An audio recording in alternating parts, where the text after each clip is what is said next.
אתה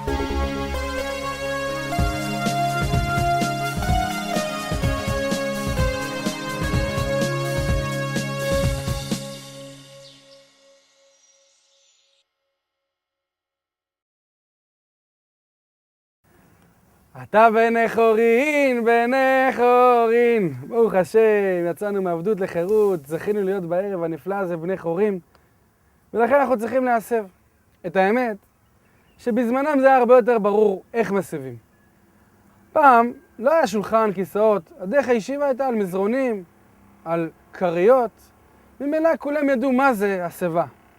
היום, שאנחנו רגילים לשבת על כיסאות, לשבת ישרים עם שולחן, קצת יותר צריך להסביר איך מסבים.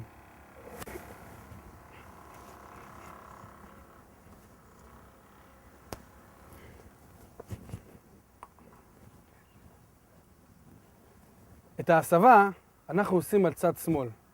מה הסיבה צד שמאל? סיבה ראשונה, שהיד הימנית החזקה תהיה פנויה להרים את הכוס, להרים את המצה. סיבה שנייה, שלא יקדים קנה לבשת, ואדם חס ושלום יכול להיחנק. בגלל הסיבה השנייה, גם אדם שהוא שמאלי צריך להסב על צד שמאל. אמנם, אדם שהוא ימני ובדיעבד הסב על צד ימין, לא יצא ידי חובה. אבל אדם שהוא שמאלי ובטעות הסב על צד ימין, כן יצא ידי חובה. כיצד אנחנו מסבים?